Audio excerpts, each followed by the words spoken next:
Hey guys, it's me Chan Dragon, and today's video is about Furina post-release review, Feeling Edition. Just use feeling. Why I say feeling? Because I believe a lot of content creator already cover for the math, calculation, stuff like that, so I don't think it will contribute much anymore. So I'm the one that give approach more to the user experience itself as a Genshin Impact player that try Furina from C0 till C2.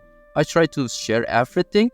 And beside the normal review, how about we take another topic to just make this review a bit distinct and we talk something about that. And my topic is that, is Furina actually overrated, or actually she is really broken OP, or even anyone disappointed with her? So let's get started. So as usual, I will do the positive and negative about this character, but if you want the more detailed one, just check my Who Should You Pull edition. I put that more into detail. This one only short recap about the positive, negative. So my first positive experience or positive things that I like with Furina is that I keep mentioning is that Furina makes healer more valuable in Genshin Impact, because I really say Genshin, if you can dodge, you basically don't need healer. But Furina, if you don't have healer, no matter what you can dodge or not, you still need healer. Just, I kinda like it. It makes healer has more value and also brings some of the character to the light. No, finally they can get highlight. Let's say Jin, Baiju, people just like ignore now, like you get like highlight. Also Mika and stuff at least getting better. So because of that, Furina actually brings something new into Genshin Impact environment, and kinda glad with it. And the next one, this is still a continuation, which is Furina kind of forces you to create a new type of team, which is it makes it feel fresh, because I already mentioned before that Furina requires a healer. So some of the old team you need to change. I already give example in my previous video is that Kazuha and Sucrose I always use in every single team that require animal. But now because like with Furina itself, it's better to put like a healer, so sometimes Kazuo cannot fit in that slot, so the only one that can have similar jolt and also healer is what? Is Jin. So yeah, it's kind of force you to alter a little bit of your old team format. And I will also give another example of Alhaitham itself, which is usually in my Alhaitham Hyper Bloom, I usually use like Alhaitham, Nahida or Dino Traveler, Shincho Riolan, and after that Kuki Shinobu. I never change actually in my team like from release until right now. But because right, if you want to put Furina in a Alhaitham team, you basically cannot use Kuki Shinobu. It's not that you cannot, but it's not really that great, because also Kuki not really healing that enough for at least C0 Furina itself. So you need to change with something, right, in order to make it work. So I changed to become like Alhaitham. I changed to Raiden Shogun. For the Dendro itself, I use Yao Yao. And of course, the last one I pulled Furina. So it's quite like feels different. So give me a different experience though, especially for me that day one player that probably sometimes tired already playing Genshin Impact. This is actually give me breather at least. And the next one, I really like Furina buff, like the Elemental Burst one. I even remember lots of people rejoice because I feel like this burst itself, the buff that she provides, it feels very universal. It's not limited on certain scaling or reaction, because as long as you're doing any elemental damage, including Geo itself, she can buff your damage itself, which is good though. I'll give you an example like Bennett itself. Bennett is actually broken character, right? But his buff is attack scaling. So that means if you want to buff Yelan, basically Yelan will not get anything because Yelan is HP scaling. So it's kind of feel like it cannot work. But Furina, she doesn't care. She can buff everyone that still have elemental damage, and because of that in here I really like it, his universal like buff. And also it's no limit like, oh, you have to do this reaction. No, he doesn't have to such gimmick. As long you are still in a burst state and you accumulate the stack, you can get buff though for everyone. And I really like this kind of mechanic. Doesn't limit. Got all this positive experience, but Furina itself, I will just conclude in 2 words, which is she has interesting kit though, because I feel like she makes healer become more valuable. She has gimmick where consume the character HP and buff the summon, and after that, if your HP going up and down, it will give you like stack that makes your buff from the elemental burst itself become stronger. Well, all in all package from Furina is actually very interesting for me. I kinda like this type of character that it just feels unique. I don't know why. I just like this kind of mechanic. I enjoy it very much. And let's move into a negative experience using Furina itself for almost around 2 weeks. And yeah, the first thing I want to say is that Furina needs specific healer for some team in order to be optimal. So usually when I'm just building any team, any healer can work, but with Furina, because she needs like character that can heal a lot, a character that can even heal everyone, so can get stack faster, right? So because of it, on some certain team, if you want to play quite optimal, let's say in Sino, you have to use kind of Baiju. Although Yaoyo it works, but I have to wait a little bit to kinda on field in my Yaoyo before switching to Sino, because yeah, you need the stack, right? So because of that, yeah, it will be not feel that optimal. If I have Baiju, it can works, but yeah, compared to my old team, it doesn't really have matter. Even I want to change any type of healer, it doesn't matter. But now it's kind of concerning on some specific team like that. So yeah, because of that, it's a little bit not that pleasant. And the next one, this is still a continuation from the first point, and this is regarding team building itself, because I really say that Furina need the healer in order to be optimal. That means also that in terms of team building, sometimes it can be troublesome because it becomes restrictive. You cannot pull shielder though. So some of the shielder character, I kinda like it. Let's say kinda Kirara and Zhongli. Unfortunately, it kinda not really recommend to pair with shielder with the Furina stuff. And it's kinda restrict some of the team that I want to try. I already tried with Kirara, it doesn't works that well. It feels not that great. And the last one, this is basically not a problem if the day one player or old player like me, but I think for a new player, it kinda a little bit affected, which is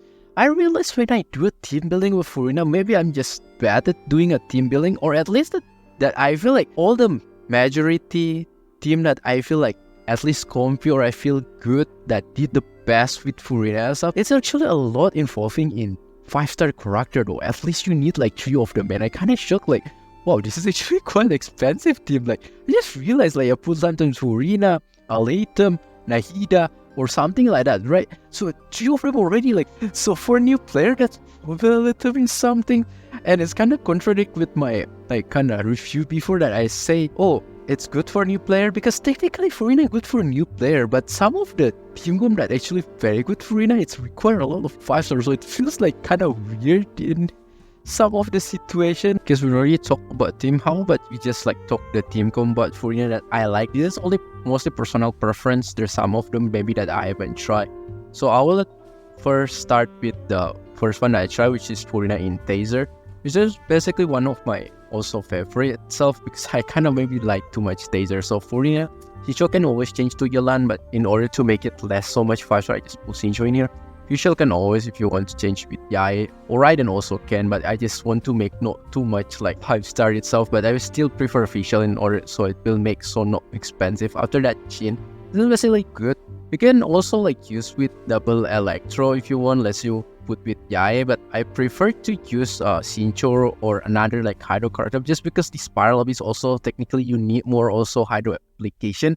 So yeah, that's why I still prefer this type of team though. And for Nebula team, basically for Nebula team, it's kind of more freedom, because basically you don't have like to find like enough healer to get like all the stack, because Nebula can just do by himself. So basically the last 3 and 4 souls is kind of free for you. I just usually like Tezos, I just put right in Shogun engine, but you can change other variation if you like it though. Like this pure mono hydro, also you want to add Kokomi, or you can want to make kind of bloom, so you have Dendro Traveler or Naikida also can, something like that. As for the freeze team, basically overall it's okay. It's just like not maybe my preference. The main problem is that there's 2 reasons, which is the first one, I have hard time to swirl cryo, because I just realized Furina summon is longer than Kokomi summon, so because of that sometimes the hydro is a little bit kinda too long, and then you end up have hard time to swirl cryo. And another like the crowd control getting worse because I changed Kazuha to Jin, so sometimes it's a little bit hard to group the enemy, and I don't feel like very that comfortable. Overall it's okay, but I still prefer the old team though. As for the Futao team, I think you asked the wrong person. I'm not actually into Futao gameplay at all, so I usually not really give a very positive vibe. But if you ask me my kinda through my experience, I still prefer the old Futao team, which the Futao, Shincho and Yelan, compared to Furina, because I feel in here I have hard time, especially in rotation. Maybe also because my Futao is 0, so it feels a lot more clunky itself. So yeah, maybe because that's also the factor, but yeah, I'm not really enjoying Furina with Futao, especially if you just put like this. I don't enjoy it at all. Is Furina in national team or international, something Furina like that? Of course, overall that will be very good team, because this choose basically a very good character. Whatever character you want to put as a last slot, including Furina, it will turn out become very good. But of course, you also want to change with different variant. You want to change Bennett with Jin, that also can. And also you want to change Shincho with maybe Sucrose. In here also can, or you want to change with Kokomi in here. You want to change with Kazo also in here also can. And lastly, this is All Item Team. All Item Team surprisingly pretty good. Alright, I think one of the best one that I really enjoy, which is All Item, Furina, Raiden Shogun, and Yawa itself. And in here, Raiden you can change always with official itself, but I usually prefer Raiden because Raiden is coordinate attack, so whenever All Item attack, it will following according to All Item attack, so I enjoy more using that. Of course, you can use Baiju, but I don't have Baiju. So if you have Baiju, you can change Baiju in here. And let's talk about the build itself. I will do all the recap that I know about Furina and stuff after doing a lot of testing in comparison, especially in the artifact set. We can just check. And let's talk about the Furina build recap. So in here, I'll just recap all the Furina build in very short way. So let's start with the weapons. For the Fighter, of course, the best one is the signature weapon itself. But take out the signature weapon, you kind of need energy charge on later in artifact sets, put the sense or get a lot of energy charge from the subset itself. Because yeah, burst in Furina itself is basically one of the core of herself in the kit. You kind of always want 100% uptime though. The summon is not even enough. The burst is the one that make it even crazier though. It's also same with another 5-star weapon I recommend, which is Material Jet Cutter. Yeah, it's good, but you need energy recharge, so don't forget with that. That's why, honestly, to be honest, I enjoy using 4-star for Furina more because you can get a lot like energy recharge from the weapon. And I will start first with the one that's free to play, which is the pipe one. That's already good enough for you. If you cannot get faster in Desire, just do the fishing. Although I know that painful, yeah, use that because that's good for Furina. And other than that, of course, can use the Furina sword, so you can get a lot of particles, so you have maintain uptime 100% of her burst. But of course, the best one I still feel is faster in Desire, but sadly this weapon is already old, not a lot of people can get it though.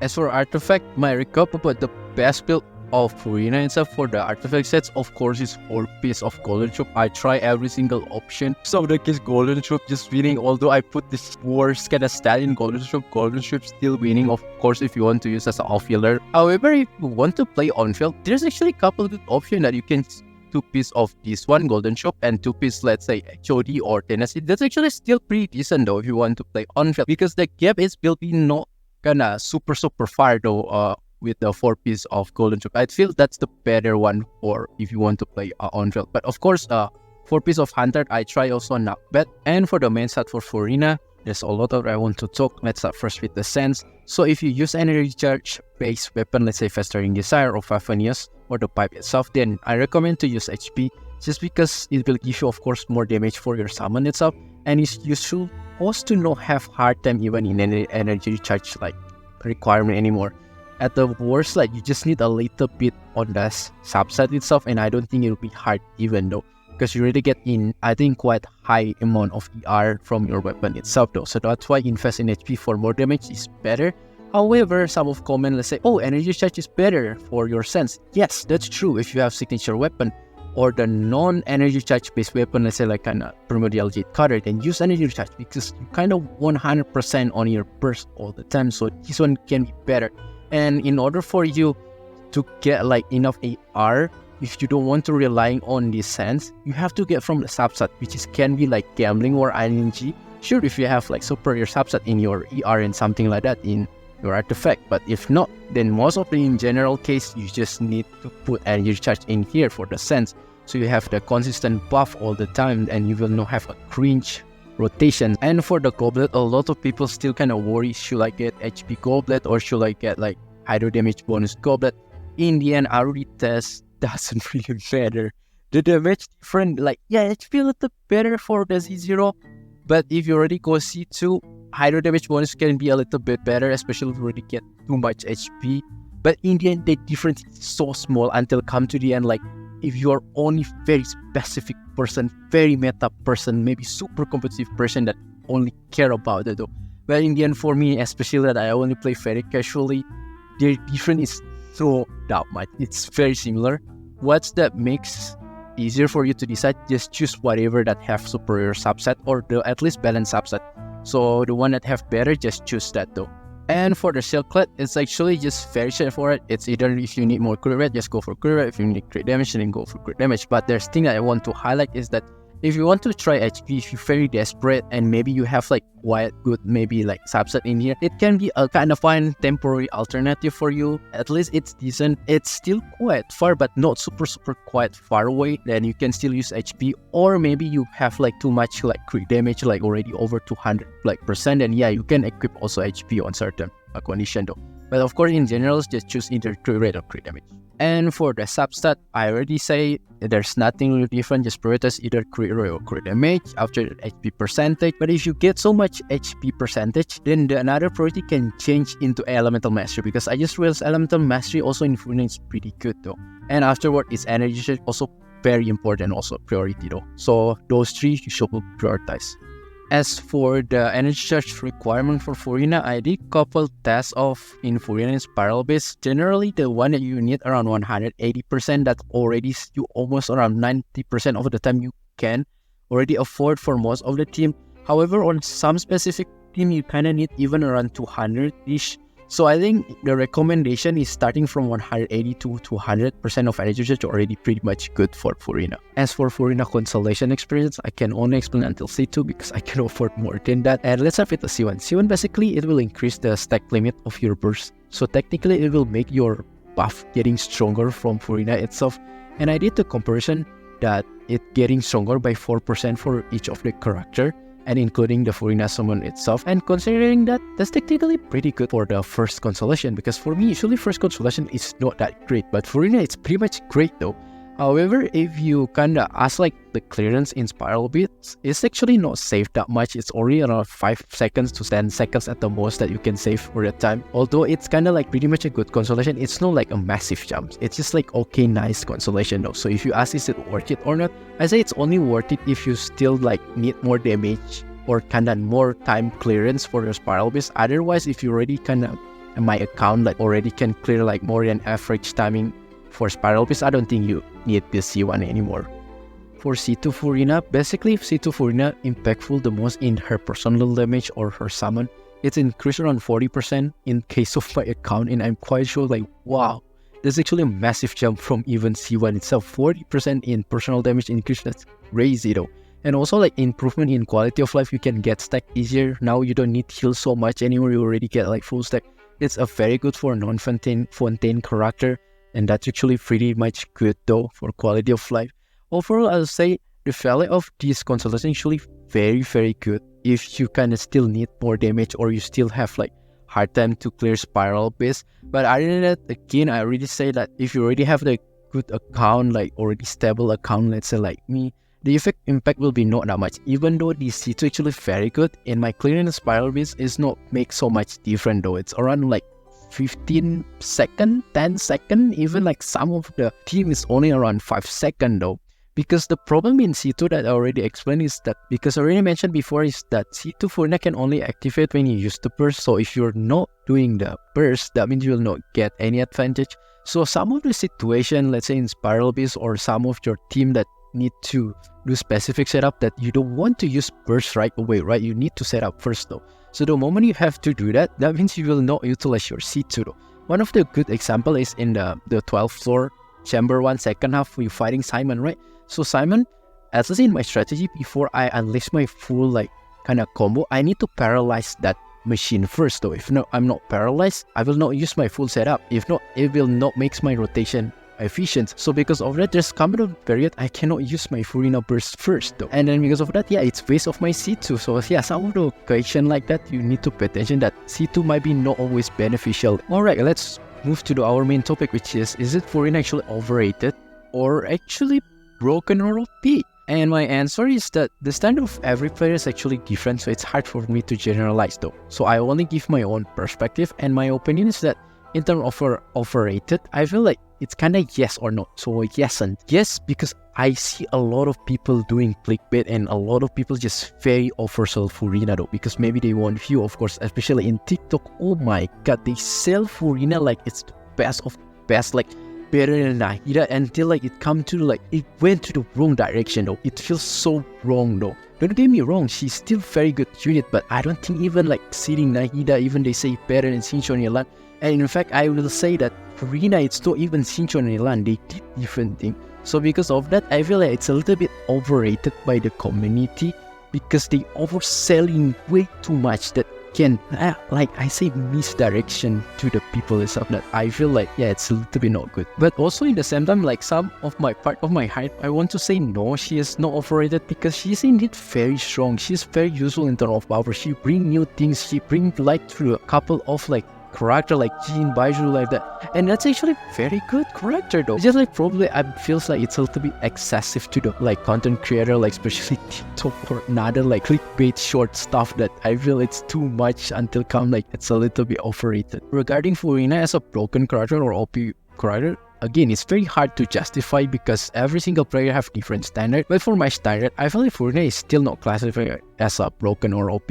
Because for me, in terms of broken, you need to excelling your past meta character. In our case right now is Shincho and Elan. Yeah, Furina excelling on some of the parts from Shincho and Elan, but some of them still not excelling, which is one of them is Hydro application. Hydro application Shincho Elan is still better. Furina is still not that consistent.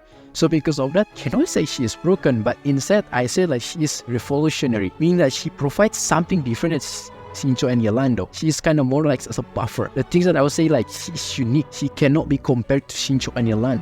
She is like different type of character though. But in the end, I think it's a good thing though, and just make it like this Hydro character feels different. That's the thing that I want. That feels like more enjoyable, feels more fun though. Different thing, still as strong as Shincho and Elan, but in different style. To end everything for those some of people that still confused, like is Furina actually must pull character?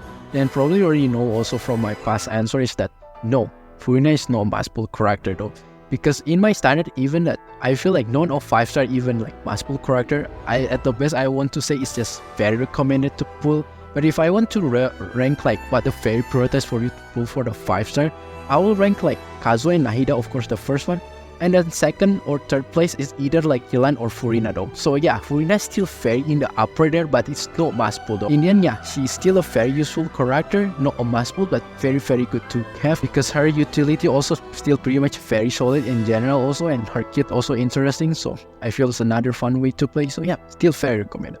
So my final verdict, I enjoy using Furina. I'm satisfied with her performance. I'm not disappointed with her. So if you kind of disappointed or really like her, feel free to say in a comment. It's pretty much just it though for my post-review feeling edition about Furina. So if you like this kind of video, feel free to hit the subscribe button and like, and I will see you next time. Bye bye.